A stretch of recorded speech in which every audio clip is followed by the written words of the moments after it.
Yo, what's up? Yo, what's up people, how's it going? It's Soundyman here with another video game review. Today I'm checking out the new city building game, City Skylines. I have a decent history with city building games. I've played titles like Tropico, Zeus Caesar, Banished, all of which I've greatly enjoyed. Although, besides a few cursory glances, I haven't actually played the epitome of city building game, SimCity, all that much. I heard of City Skylines after it came out because I kept getting bombarded by the praises people were giving this game. It got me interested to see if all of it was truly worth it. Story. There's no story in the game. There aren't any defined objectives, and there's no major reason given to be building at all. It just lets you choose from a location and have at it. I personally enjoy having storylines tying the game together like Tropico or a unique plot like Banished, so I did find it disappointing that there isn't anything besides sandbox mode in this. The closest the game does get to objectives is milestones, which unlock new buildings and city management abilities after a certain amount of population is achieved. I think it was a missed opportunity to not have any form of story, but it may not be that important to most. Gameplay. City Skylines has you build your sprawling metropolis from scratch. You have to manage your electricity, your water and sewage systems, the city's garbage, trade, and traffic, amongst other things. As the game progresses and new elements are added, the difficulty increases with the amount of things needed to manage. However, I've heard from experienced players that the difficulty never gets too challenging, and I personally had a bit of a learning curve when I first started, but after a couple hours it did become pretty easy. Homes, offices, and industrial buildings aren't made individually in this game. You can only build the municipal aspects of your city like fire and police stations or power plants. Instead, to create homes and stores, you use zone areas, where buildings are automatically generated. The four main categories of zones are residential, commercial, industrial, and office zones. You zone out the buildings along roads, paying attention to possible issues like noise pollution from highways or actual pollution from industrial zones. The buildings you can put down work on a distance system. People are happiest when, say, a fire station is close to them and can get to their house quickly. It's dependent on the length of the drive needed rather than the raw geographical distance, so having a good system of roads is very important. This echoes another game by the developer, Cities in Motion. Traffic is a large part of making your city function properly. You can create bus routes, train lines, and a metro system. Eventually, you can also make a harbor for ships and an airport for planes. Instituting public transport unclogs the streets, making everything flow smoothly, with the ultimate goal of having your industrial trucks be able to get goods in and out of the city efficiently, and also having good access to your city's services.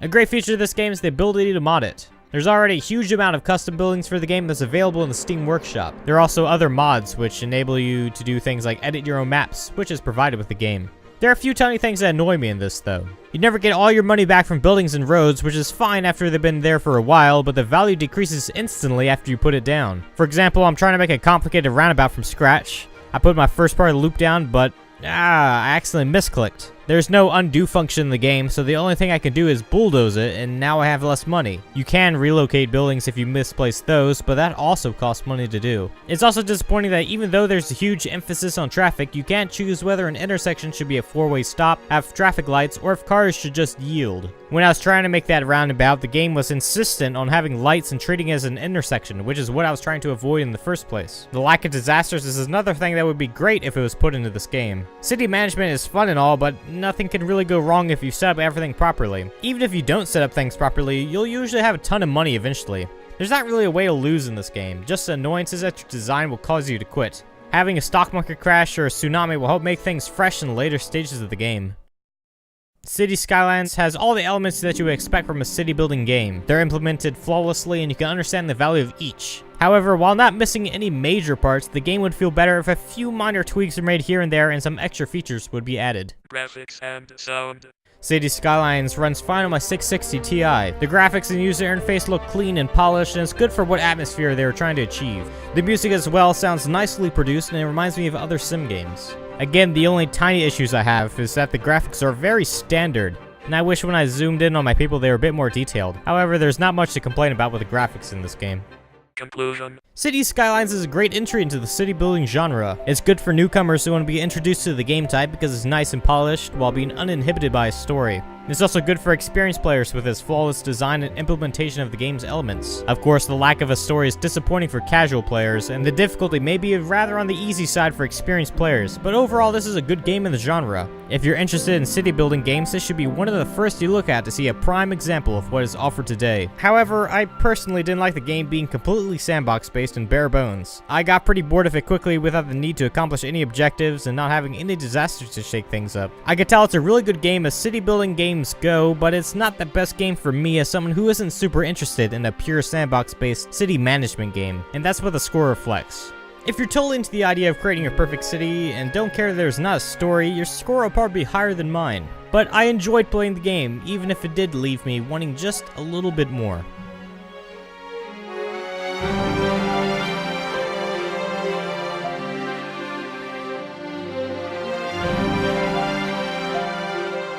Hey guys, thanks for listening to my review as usual.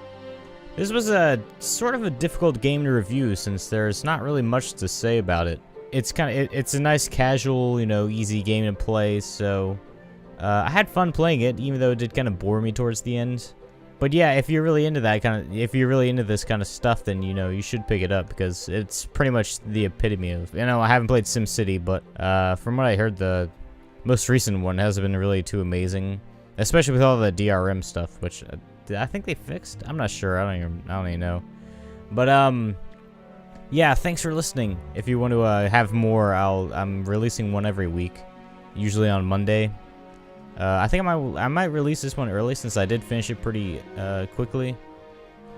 But yeah, next week I should have either Bladestorm Nightmare or Bloodborne. Probably Bladestorm, since I'll probably have that one earlier. So that'll be pretty fun. I'm really excited for Bloodborne since that's by the Dark Souls people. But we'll get to that when we do. Next week is going to be a new podcast as well. So you look forward to that. All right. I'll talk to you guys later.